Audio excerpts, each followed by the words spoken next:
Olá, quinto ano! Como vocês estão? Espero que bem, que estejam se cuidando.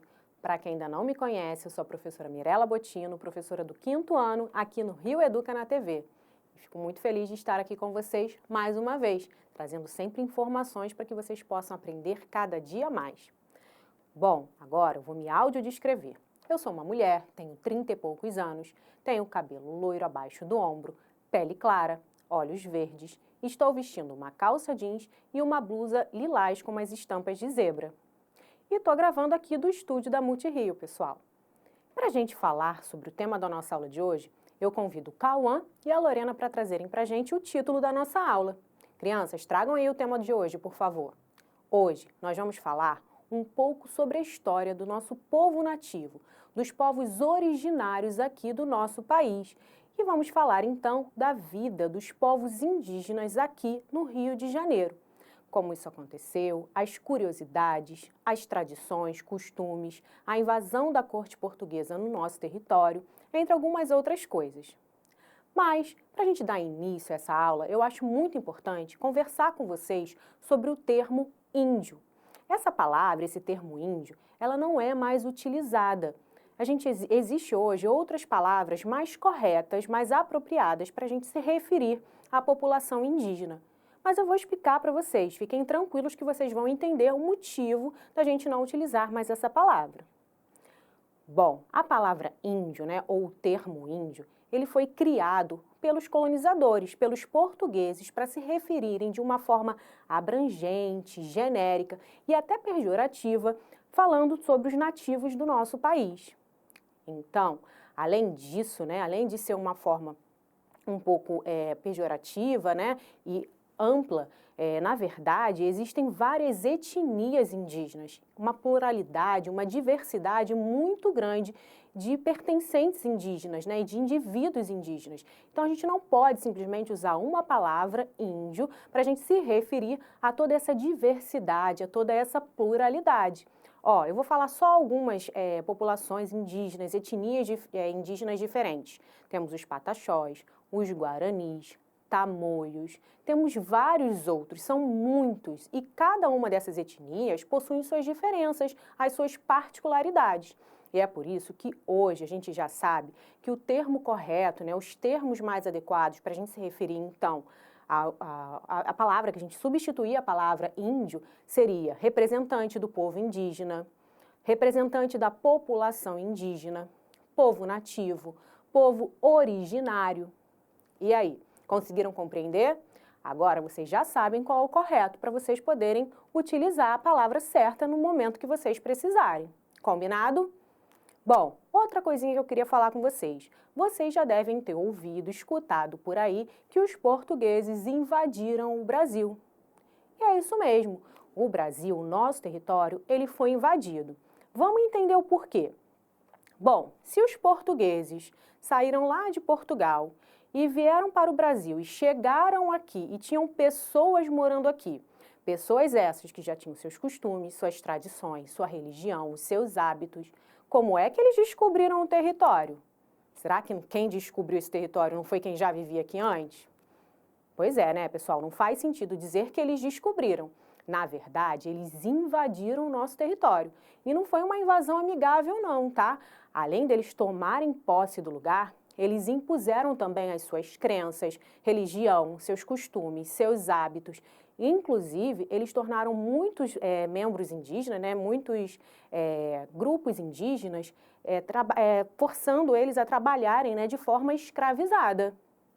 Bom, eu queria mostrar para vocês um mapa, para vocês se localizarem, um mapa mundo, para a gente localizar geograficamente onde está o Brasil, onde está Portugal. Como é que será que foi essa caminhada? Como será que eles vieram? Vamos ver no próximo slide? Bom, vou mostrar aí para vocês o Brasil. Ele está circulado em amarelo. E Portugal é bem menorzinho, ele fica lá em cima da África, ó. Tá lá, ó, Portugal. A história nos conta que os portugueses saíram de Portugal em direção à Índia, mas por algum motivo esse caminho foi desviado e eles descobriram o Brasil. porque a gente já sabe, na verdade, que eles invadiram. Eles podem até ter passado por aqui por acaso, mas eles entraram e dominaram a nossa região à força. Olha aí, ó, Portugal para o Brasil, as caravelas que chegaram aí no nosso território. Pessoal, isso, né, essa invasão dos portugueses aqui no Brasil aconteceu por volta de 1500. Olha, já faz bastante tempo, não é mesmo? Bom, vamos continuar aqui. Essa invasão por parte dos portugueses não foi uma invasão amigável, como eu falei para vocês.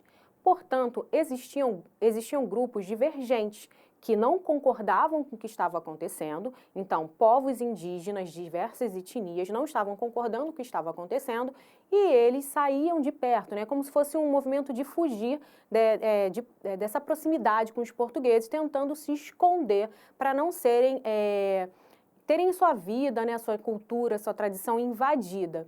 E outros se aliaram aos portugueses e ficaram juntos com eles, em aldeamentos próximos, com uma relação bem próxima. Mas tem uma coisa que aconteceu com os dois grupos, aqueles que se aliaram e aqueles que se tornaram inimigos. Praticamente, todos os indígenas, todos os representantes de diversas etnias acabaram tendo que trabalhar de forma forçada, de forma escravizada, sem consentimento, sem remuneração. Isso tudo é um trabalho, né, realizado para os portugueses. Pessoal, eu vou começar a falar para vocês sobre os hábitos alimentares. Esse costume de ter uma alimentação saudável, de comer muitas frutas, vem dos povos indígenas. Eles que nos ensinaram a isso.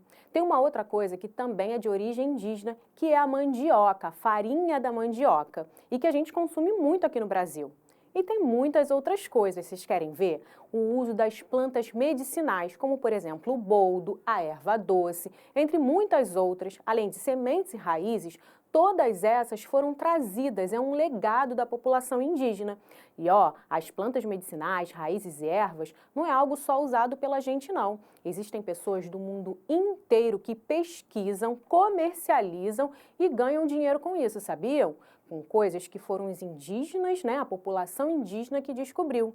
E tem também aí o uso da rede para tirar uma soneca ou até mesmo para dormir. São muitas coisas e a gente vai ver tudo isso no decorrer da nossa aula. Agora, falando aí da mandioca, existe uma história muito interessante sobre a mandioca. A farinha da mandioca ela era um alimento muito utilizado nesse período colonial, principalmente nos períodos de expedição, onde a população, né, os colonizadores, eles ampliavam, né, o território, eles queriam conhecer novos territórios e até mesmo na guerra. E por isso a farinha de mandioca ela era conhecida como farinha da guerra. Só que existia uma história curiosa sobre isso. A farinha, para ter esse processo, né, da gente fazer a farinha com o aipim, né, com a mandioca, ó, já dei um spoiler do que eu vou dizer daqui a pouco.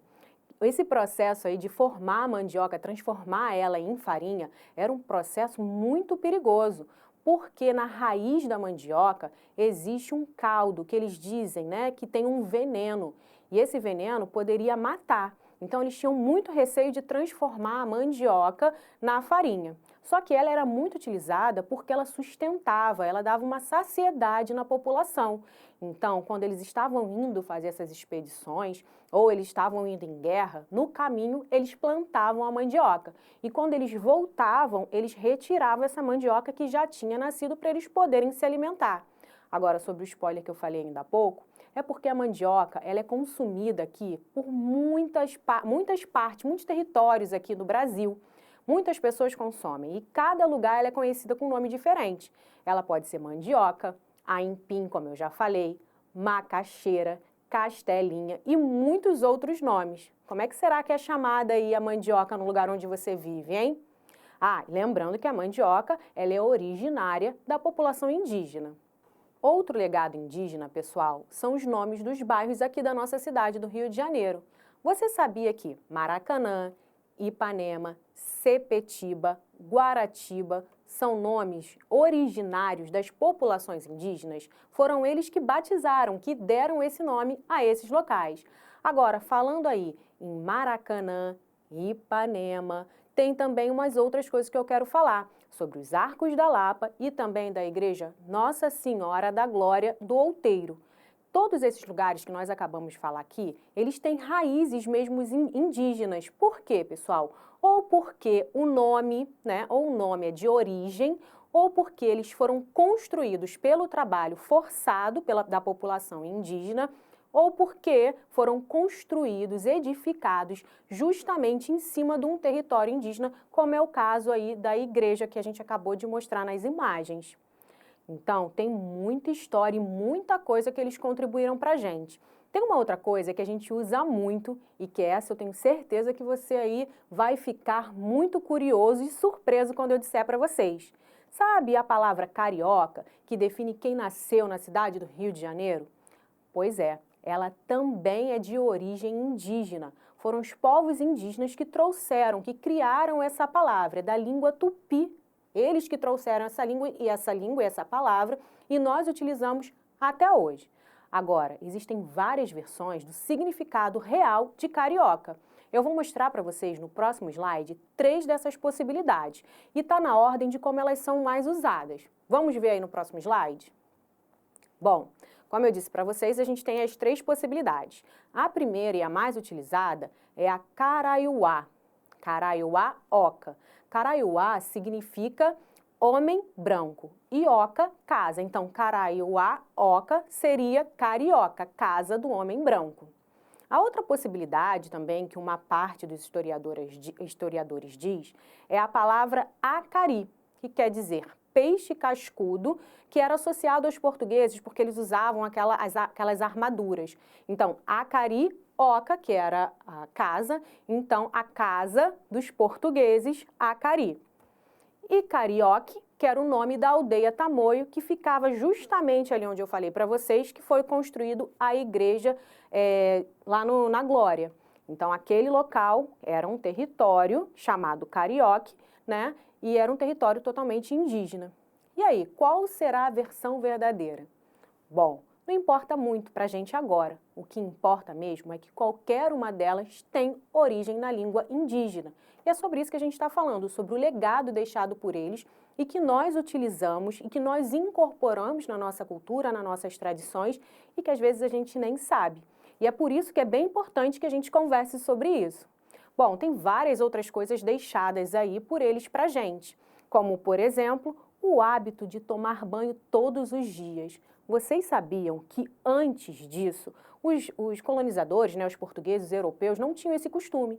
E nós aprendemos isso com a população indígena, tomar banho todos os dias. Agora, vocês já pensaram nesse calor aqui do Rio de Janeiro, a gente sem tomar banho todo dia? A gente toma até mais de um, não é mesmo? E tem mais uma outra curiosidade que eu quero falar para vocês que eu acho que vocês vão gostar. Andar descalço também é uma característica, uma tradição indígena das diversas etnias que existem e nós passamos também a andar descalços. Agora, para a gente finalizar, eu queria dizer para vocês sobre a quantidade de pessoas, né, de indivíduos indígenas, né, das populações originárias que vivem hoje no Rio de Janeiro. Segundo um censo último que aconteceu em 2010, em torno de 7.000 representantes indígenas vivem aqui no Rio de Janeiro. O maior bairro, né, o bairro que tem maior número de indígenas, de representantes indígenas, é Campo Grande, depois Copacabana e Santa Teresa. E para a gente terminar, eu queria só falar sobre um símbolo de resistência presente aqui no Rio de Janeiro, sobre a resistência, né, da população indígena, que é o local lá no Maracanã, que fica o Museu do Índio, que era chamado de Museu do Índio até 1970, que depois passou por vários acontecimentos, tentou ser uma casa de cultura indígena, pensaram em demolir para construir um estacionamento, mas a luta e a resistência fez com que se mantesse até hoje a aldeia Maracanã. E a gente tem fotos aí no slide, onde fica, né, no bairro Maracanã, à frente da aldeia Maracanã, e uma intervenção feita por eles, né? A gente tem aí algumas mulheres representando aí os povos indígenas. E essa aí é a aldeia Maracanã, onde é o símbolo de resistência, né, dessa luta de valorização da cultura dos povos indígenas. E para a gente terminar, né, a nossa aula, eu vou deixar o desafio. E o desafio de hoje é que vocês conversem com a família de vocês, pesquisem aí em um bairro que você mora ou na história da sua família se existe alguma contribuição indígena na sua história. Pode ser o nome de alguém, como por exemplo o nome do Cauã, o nosso amigo aqui do 5º ano, que é um nome que tem origem no Tupi-Guarani, sabia disso?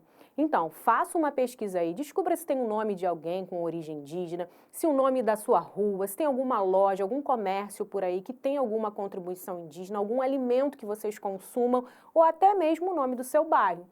Faça essa pesquisa e depois anota tudo no seu caderno. Ah, tem uma outra coisa. Existe um dicionário online que é um dicionário da língua Tupi-Guarani. Lá vocês vão descobrir também muitas coisas curiosas, muitas palavras e seus significados que a gente utiliza no dia a dia e às vezes a gente nem sabe que tem origem indígena.